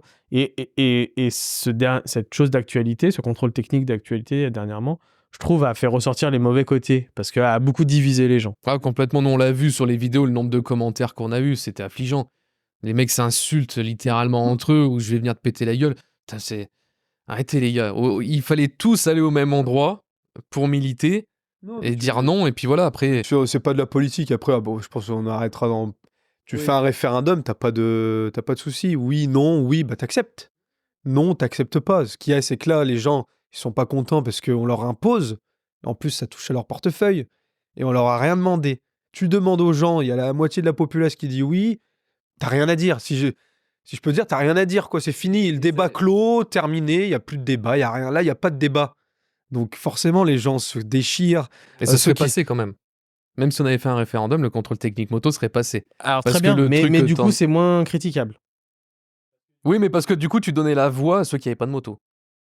Et là, du coup, ce que moi je lisais la plupart du temps, c'est pourquoi nous, avec nos voitures, on a contrôle technique et vous, motards, vous avez pas. Mais un motard, il a une voiture aussi, tu Et vois ce puis que je il veux y a dire? un autre problème. Est-ce que c'est bien de mettre les motos, les scooters et les voitures sans permis Mais à la ensemble? base, il était fait tu pour les vois. voitures sans permis, mais Oui, c'était plus c'est pas- simple c'est de pas un mettre tout le contrôle monde technique dedans. moto. C'est ça. C'est un contrôle technique catégorie. C'est quoi le catégorie déjà? Ouais, véhicule catégorie A, je crois. Bah, du coup, c'est tout ça, ouais. J'ai lâché le truc, tu vois, je me rappelle même plus. On Bref, s'est éloigné. ouais, On s'est mais éloigné. Après, c'est complètement. intéressant d'en parler malgré tout. Tu vois, moi, j'aimerais juste que voilà, que ça divise pas les gens. Encore une fois, de façon trop excessive. Le débat peut être, on a le droit de penser et tout. Voilà, c'est ce que tu disais. C'est les insultes, c'est les machins. Moi, j'ai des amis qui osaient pas me dire qu'ils étaient allés passer le contrôle technique. Ah oui. Ou qui me le disent, mais tu sens ils sont mal à l'aise de peur. Oui, mais tu c'est sais. parce que j'ai fait ci. Ouais. Non, mais tu sais, moi, j'ai pas envie de me prendre la tête. Mais très bien, fais-le. Ouais, bah oui, gros. après. Tu sais, chacun, il y a des gens qui font tous leurs papiers, qui font tout très bien. J'ai plein de gens que je connais qui m'ont dit, mais moi, je m'en branle, je le passerai jamais. Ouais, bah voilà. J'irai jamais le faire, je continuerai à rouler. Moi, je suis de ce type-là. Si j'avais une moto, là, j'en ai plus pour l'instant, mais j'irais pas passer le contrôle technique s'il fallait que je le passe. C'est. Voilà. Chacun fait comme il veut. Débat clos. On ferme la grosse On parenthèse ferme contrôle la technique. on ferme la parenthèse. Je suis pas en train de te flinguer ton podcast, t'as toussé comme un. Mais t'es raté. il faudra que tu me fasses un gros cadeau pour tous les toussements que je vais devoir enlever en post-prod. Putain. Il y a un truc qui va très bien d'ailleurs pour ça, on t'en parlera. Ouais, non, mais t'inquiète, ça va. Parce que j'essaie ça de va tousser aller. là-bas, mais je pense que ça prend le son quand même. T'aurais dû mettre un coussin. Ouais, mais il faut que ça me prenne une quinte de tout quand on commence, quoi. Non, mais t'inquiète. Donc ouais, non, je voudrais juste qu'on finisse sur le fait, donc la communication, tu m'as dit. La communication, on revient au fait que, parce que c'est... j'ai peu de comparaisons sur les préparateurs comme vous avez fait au final, depuis sur tous les gens que j'ai podcastés. Et pour toi, il n'y a que la communication qui vous a donné un élan de réussite, qui a montré aux gens ce que vous savez faire, même si tu restais beaucoup dans la même chose. Ce que tu nous disais, c'est que vous dupliquiez un petit peu les motos. En fait, vous changiez les couleurs, Pas au tout début, Deux, mais trois vers la petites fin, ouais. choses. C'est ça. 2-3 petites choses. Mais du coup, c'était une tendance et que ça plaisait aux gens. Et au final, est-ce qu'aujourd'hui, vraiment, dans le custom, il y a vraiment beaucoup de gens qui arrivent en disant « Moi, je veux une moto complètement différente de tout le monde. » Alors, il y en a, tu vois, comment. Après, c'est toujours pareil.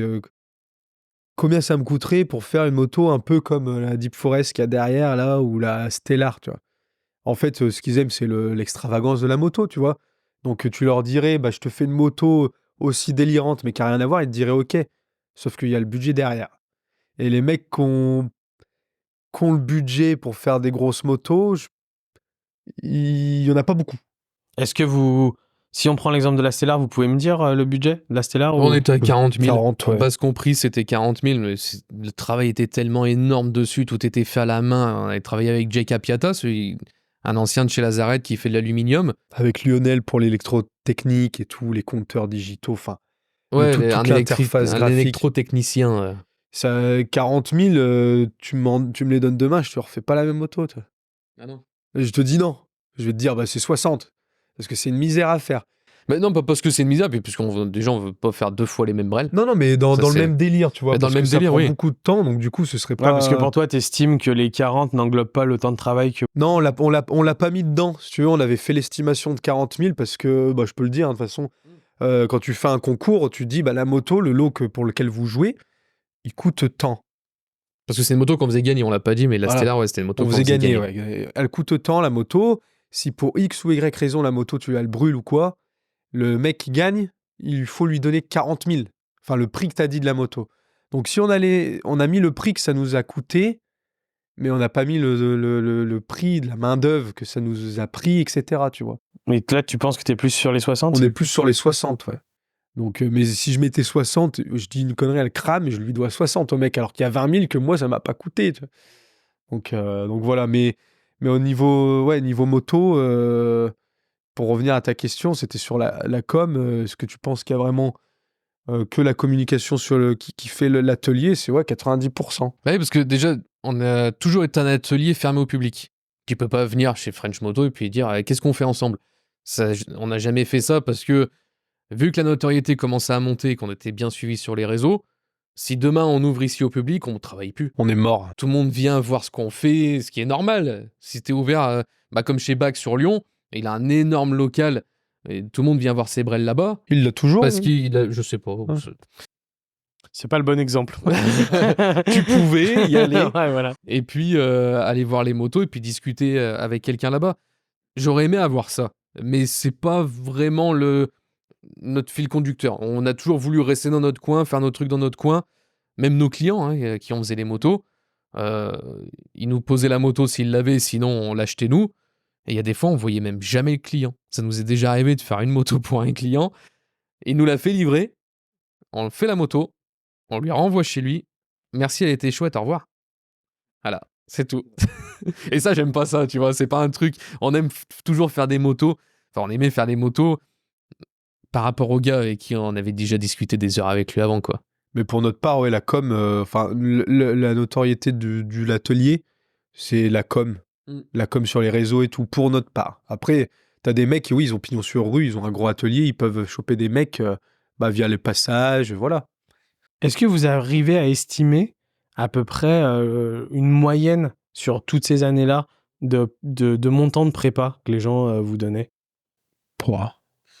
Une moyenne d'une presta, combien ça coûtait? D'une presta prépa que vous faisiez, une moyenne. Globalement, une presta, ça commençait à 5 000 €. Je vais te donner les tranches, ça sera plus simple, parce qu'il y en a eu tellement que... 5 000 hors base, hein. Enfin, ouais. hors coût de la moto. C'était main-d'œuvre, pièces. Donc, t'avais...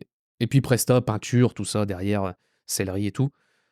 Ça commençait à 5 000 € sur des bonnes bases, déjà les BMW, les Royal Enfield, et on montait jusqu'à des 20 000, où là, on changeait absolument tout. On faisait vraiment des choses qu'on n'avait pas l'habitude de faire. Mais comme je te dis, c'était assez rare d'arriver sur des budgets comme ça, parce que les mecs osent pas tant qu'ils n'ont pas vu.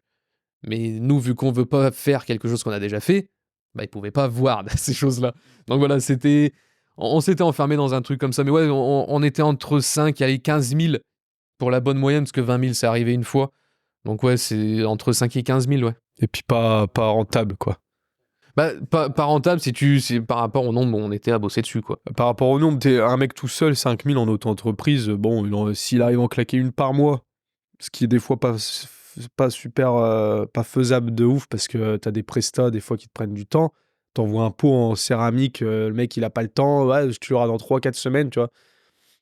C'est rentable pour une personne toute seule. Ouais. Et quand on a monté la structure, la société et tout, on a pas de possible, les gars, c'est pas possible, va falloir augmenter les prix un peu. Et puis voilà, après, tu fais du tri, ce qu'on n'a jamais voulu faire à la base. C'était du tri dans les clients. Nous, on a toujours... de base, on a toujours voulu dire, bah, peu importe ton budget, on va te faire un truc, tu vois. Si tu as un budget de temps, bah, tu vas repartir avec une bécane différente qui sera à hauteur de ton budget, mais tu auras une bécane différente. Et ça, en montant la société, avec les charges, tout, on s'est rendu compte que cette tranche de clientèle à qui on voulait juste tout simplement faire plaisir pour gagner la passion et tout, bah, on a dû la supprimer. C'était fini, tu pouvais plus le faire parce que tu faisais pas d'argent en fait dessus. Mais c'est important parce que je pense que les gens ne voient pas l'autre côté du miroir. Et quelqu'un qui se dit, attends, tu sors une moto par mois à 5000, enfin, faut pas oublier que c'est pas 5000 dans la Non, poche. c'est quoi. pas 5000 de marge. Ouais, c'est ça aussi qu'il faut réussir à faire comprendre aux gens. C'est que dans ces 5000, bah, t'enlèves déjà la moitié en pièces. Au minimum, c'est la moitié. Bah, avant ça, t'enlèves déjà la TVA de 20%, hein, donc il te reste déjà Oui, 4000. en société, Après, oui. Après, t'enlèves les pièces, tout ce que ça te coûte, donc au moins la moitié de 5000 en pièces, donc 2005, il te reste 1005. Et après, à ça, t'enlèves l'impôt sur les sociétés, le RSI si tu veux te sortir, enfin, t'enlèves tout, quoi. Il te reste rien, donc c'est Au pas final, tu fais rentable. pas un SMIC. Ouais, si ouais, tu tout fais une ça moto à pour 5000 par résumer mois. que ouais, voilà, c'est compliqué. C'est et- pas Ouais, pour très rien compliqué, qu'il y a aujourd'hui, tu les comptes sur les doigts d'une main, les préparateurs qui vivent de la prépa. Ils sont toujours tout seuls déjà. Et ils font, pour certains, ils font de l'entretien de bécane à côté bah, pour survivre. Hein. Et ils font des prépas de temps en temps bah, pour montrer qu'ils sont toujours là et qu'ils savent faire de la prépa. Il y en a. Moi, L'envers du décor, les gens l'ont pas. Ouais. Ouais, l'envers du décor, bah, que tu montres jamais hein, sur les réseaux sociaux. Tu vas pas parler des démarches que tu fais et tout. Tu veux toujours montrer bah, le côté luxueux de ce que tu fais, tous ces trucs-là, parce que ça fait partie du business et c'est ce qui fait vendre. Si tu montres, bah, comme à l'époque, hein, quand dans notre garage, on n'avait pas de la terre battue, c'est facile au tout début, mais on communiquait très peu. Mais on était dans une grange avec les toiles d'araignée, les poutres et les planches qui se pètent la gueule du plafond, tu vois. Ça, les gens aimaient, mais une toute petite catégorie des gens. Ils aimaient voir qu'une belle bécane pouvait sortir d'un atelier aussi pourri qu'on avait. Enfin, je dis pourri. Pour la plupart des gens, c'est pourri. Moi, je l'aimais, notre atelier. Il était très, très sympa avec de la vieille déco de partout. Mais aujourd'hui, bah, il faut plus montrer, tu vois, ce qu'on a là. C'est plus aseptisé, c'est noir, c'est sans trop de détails et C'est propre, c'est quoi. propre, ouais. Vous arrivez à vous en rappeler, la com tout de suite, c'est que, enfin, qu'est-ce qui a fait que vous êtes dit, tout de suite, il faut qu'on communique là-dessus et tout? C'est de connaître le système, c'était... Pas. Non, toi, tu Même voulais pas, juste parce faire des que- vidéos sur YouTube en montrant ce que tu faisais. Bah, même au tout début, c'était il y a 13 ans maintenant. Ouais, c'est ça, parce qu'il y a 13 ans, Il y a 13 ans, la c'était com, les débuts de Facebook. Hein. Ouais, voilà, on n'est Tu vois, pas sur aujourd'hui. Facebook ça faisait 3 ans que c'était en place. Bon, un peu plus, Donc- quand même. Oui, bon, moi, mes plus vieux souvenirs, ils ont 15 ans sur Facebook. Hein. C'est là où ça a commencé. Mais Beaucoup de monde, en tous les cas, ça a commencé à prendre chez beaucoup de monde. voilà, ça commençait à prendre. Donc, c'était plus simple, la com, à l'époque. Parce qu'il y avait beaucoup moins de monde. Il n'y avait même pas de page à l'époque. Tu pouvais même pas créer de page encore. Donc, c'était un profil où tu t'ajoutais en ami. Donc, t'ajoutais plein de gens que tu voyais pour qu'ils te connaissent, tu vois. Tu faisais des hashtags, ça te faisait sortir en premier direct. Ah, sur Insta, après, ouais. Mais Ouais, ouais, sur Facebook, ça arrivait. oui, mais voilà, c'était simple au début. Donc on postait régulièrement des photos, et ça marchait, mais on avait des quantités de likes à l'époque. Ouais. On avait peut-être quoi, 2000 abonnés, on avait 200, 300 likes par photo. Aujourd'hui, sur Facebook, hein, parce que Facebook, on y est beaucoup moins, on a à peu près 20 000 abonnés. Tu mets une publication, si t'as 3 likes, t'es content. Si tu payes pas pour montrer la publication, bah t'allais pas montrer en fait. Donc ouais, la com, au début, c'était très simple.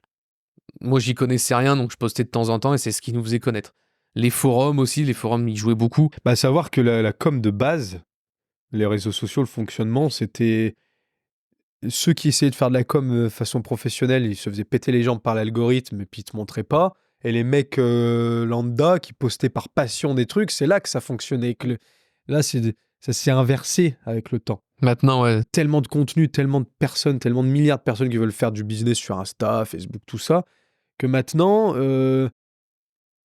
tu peux avoir la chance de percer avec une publi si tu sais pas ce qu'a fait l'algorithme, mais si tu veux, en tant que professionnel, montrer ton taf et tout, même si tu as la plus belle photo, la plus belle vidéo sur YouTube, on l'a vu, hein, à nos frais, des vidéos qui nous ont pris des heures et des heures à monter, un tirage de cheveux, j'ai passé plus de 300 heures sur une vidéo pour la Stellar, là, cinématographique et tout. Et ben, même si tu fais ça, t'es pas montré.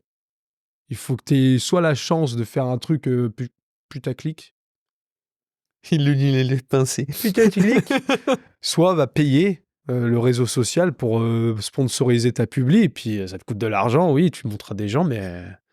Donc c'était beaucoup plus simple, ouais. Et ça a été fait pas de manière pro, c'était fait de manière... Tu as utilisé le réseau social, ce pourquoi il était fait à l'époque, c'est montrer ce que tu faisais. Oui, parce dans qu'on ton n'était coin. pas les meilleurs. Clairement pas. On faisait des belles bécanes, c'était toujours très propre, on avait notre patte aussi, parce que quand tu t'en rends pas compte, mais c'est les gens qui te le disent à côté, on reconnaît que c'est une French Monkeys. Pour nous, c'était une moto encore différente, mais tout le monde reconnaissait que c'était nous. Donc là, on était contents, on savait qu'on avait quelque chose à nous. Mais il y avait déjà des gros qui étaient installés et qui faisaient des trucs énormes. Mais c'était des grosses structures avec des gens qui avaient beaucoup d'argent et qui avaient de l'argent à balancer pour faire des grosses prépas. Nous, on était avec nos petites prépas à moins de 10 000 euros, basse comprise.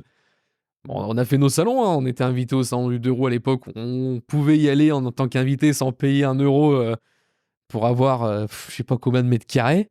Aujourd'hui, c'est plus le cas. Hein. Aujourd'hui, tu payes. Business is business. Ouais. Mais on a toujours fait le salon du 2 roues. Hein. Toujours ça. On l'a toujours fait. Et ça faisait partie de la communication locale. Oui, bah On voilà, est il y d'ici, avait ça aussi, tu c'était vois. normal de le faire. Mais on a chopé un seul... On a chopé, je vais pas dire chopé. On a eu un seul client grâce au salon du 2 roues. Alors qu'on était sur place à montrer ce qu'on faisait. C'est d'endroits où tout le monde se dit, s'ils sont là-bas, c'est pour choper du client. Non, c'est clairement pas l'endroit. Et c'est pour ça que tu vois de moins en moins de monde aussi. Parce que... Il est de plus en plus gros, mais t'as moins en moins de petites structures. Ouais, c'est payé pour montrer ce que tu fais, Ah oui. pour pas avoir de retombées derrière. C'est plus Non, ça. parce qu'il y a de plus en plus de visiteurs. Ouais. Oui, bah c'est de plus en plus gros. Il y a les Le concesses, salon est de plus en plus gros, mais il y a de moins en moins de petits gars comme nous à l'époque. On venait, comme tu dis, on payait pas. Ils nous invitaient parce qu'on faisait partie du pôle préparateur, voilà. Il y a 10 ans, c'était Il y a énorme. 10 ans, et puis maintenant, les mecs, les petites structures, il faut qu'ils payent. Ils n'ont pas les moyens de claquer 1000 balles dans 5 mètres carrés. Non. À l'époque, on était avec Kiki Shop que t'as podcasté, avec Hervé. On faisait des soirées chez Hervé, justement, chez le père et Kiki, pour quand on finissait les soirées au salon du 2 roues, on faisait des soirées chez lui. Enfin, à l'époque, c'était énorme, ça. C'était vraiment un gros truc. Hervé adorait voir ça aussi, parce que c'est un ancien dans le milieu du custom. C'est même, pour moi, la plus grosse personne dans le milieu du custom, pour moi. Il a pas la communication qui va avec son travail, c'est le problème, en fait. S'il avait une communication énorme, ce serait... J'ai perdu son nom. Un Américain bien connu dans le milieu du custom aussi. Bref. Il fait des bécanes magnifiques, il a toujours travaillé, il fait des peintures de fou et tout. Et il aimait justement voir ça, qu'il y avait des jeunes autour. Parce qu'avec Kiki, on s'était plus ou moins lancé en même temps. Hein. Il a 1 an avant nous, je crois, il s'était lancé. Et il aimait voir qu'il y avait de la jeunesse qui était là et qui faisait des super bécanes et qui faisait revivre le milieu custom, parce que avant qu'on lance French Monkeys, le milieu custom était assez fermé, il y avait très peu de choses. Les préparateurs, en 2011-2012, quand on s'est lancé, ça a explosé. On aurait dit des champignons, ça poussait partout. Il y a eu des centaines de préparateurs en France qui ont quasiment tous disparu. Hein. On fait partie des derniers Mohicans de l'époque 2012. On fait partie des derniers, mais regarde comment aussi, tu vois. C'est que si on était resté dans notre délire, ça s'arrêtait. Non. Je pensé à un truc, j'ai juste vérifié un petit truc. J'ai oublié de brancher les micros. Non, je regardais si j'avais bien mis sur vidéo. Oh putain. Ouais, c'est bon. Ah ouais. Ouais, c'est beau. Mais oui, excuse-moi, je t'ai coupé du coup.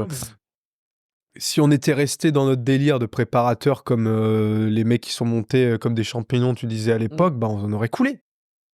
On aurait coulé tout simplement. Fréquence Motors.